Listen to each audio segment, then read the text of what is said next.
Asante sana, tunaingia part 3 ya njia ya kuita viumbe. Njia ya kuita viumbe. Tulikomea katika fanya mazoezi ya kuweza kuamsha spirit yako. Mazoezi yana maana kubwa sana. Usikubali kutoa harufu. Usikubali kutoa harufu, yani muda wote uwe safi. Kuna wengine jasho letu linanuka. Mtu anaweza kupita karibu akasema huyu jamaa sikatoka kuoga muda huu. Sasa watu kama wale jaribu kutumia maji. Katika maji yale tia limao kidogo. Tia limao kidogo. Halafu koga limao na chumvi ya mawe kidogo, basi huondoa ile adha ya kutoa harufu. Huondoa adha ya kutoa harufu. Au hivyo. Nafikiri hapo tumeelewana vizuri. Halafu pia kitu kingine, mazingira unayoyafanyia kazi hakikisha yawe safi na pia uyatie ulinzi. Tia kinga. Kinga ni ya namna gani? Kinga yako kama nyumba yako ni ya pembe 4, chumba unachokifanyia kazi, basi kila kona tia kifurushi cha chumvi ya mawe.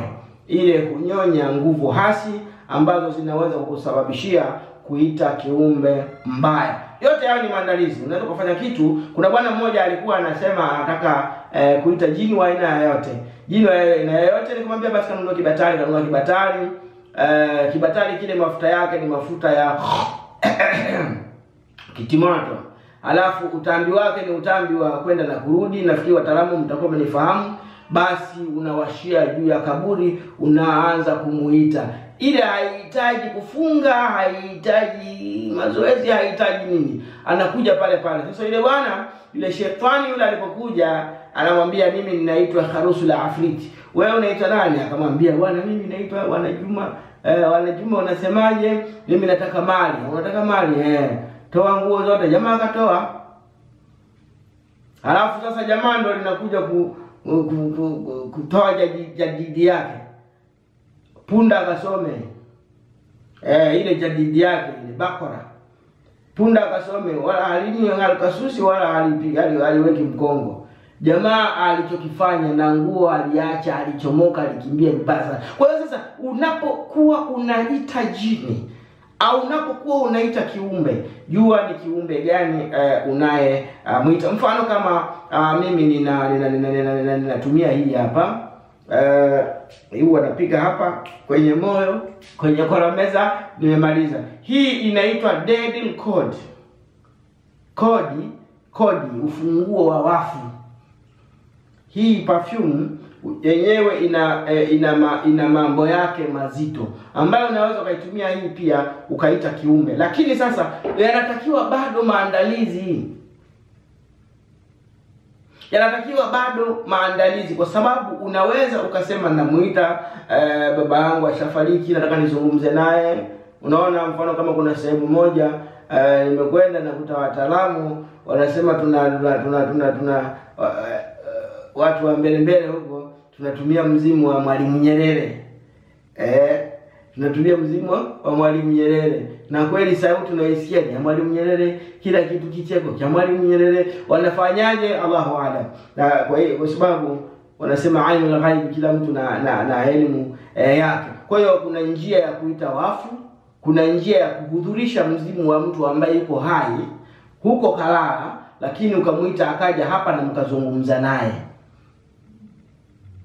Huo ni mzimu wa mtu binafsi ambaye yuko hai. Kuna mzimu wa mtu ambaye amekufa. Hivi vitu vipo. Wapo watakaobisha, wenye elimu kubwa. Wapo watakaosema huyu tapeli tu.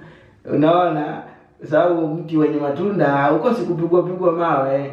Umeona? Kwa hiyo namna hiyo. Lakini hizi njia ninazowapa ni njia ya kuweza kuita kiumbe wako wewe mwenyewe wa kuzaliwa naye aje mfanye naye kazi. Au hivyo. Asante sana. Halafu lipa madeni. Kama unahitaji katika jambo lako uweze kufaulu kwa urahisi kabisa, basi usiwe na mtu anayekulalamikia kuhusu madeni, na yenyewe huwa yanarudisha ile nguvu yako isiweze kuingia kwa haraka katika mwili wako. Na pia kuna vyakula ambavyo nitakuja kuwapa vya kutumia kwa ajili ya kuweza kuiamsha ile nguvu kwa haraka, na vyakula ambavyo hampaswi kuvitumia kwa sababu vinarudisha nguvu ya nuru nyuma.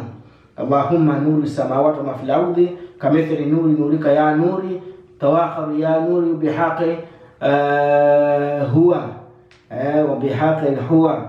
Asante sana kwa hii clip. Nitakomea hapa ili twende kidogo kidogo, nisiwachoshe mpaka tufikie mahali pa kuweza kumuita namna gani unatakiwa upige mahesabu. Ukishapiga mahesabu utamjua kiumbe wako anaitwa nani, na utamuita siku gani, na utamuita saa ngapi, na atakuja insha Allah fi idhnillah, ndiye atakayekuwa msaada wako wa kila jambo unalolihitaji. Mashaitani wapo, majini wapo, lakini zipo njia za kuweza kuwaita wengine kawaida, lakini hii ni ya kuwaita wa kwako wewe mwenyewe. Umugesuguma ditana isamba yako otano lyago migongo. Thank you very much. I am sorry yangenyi.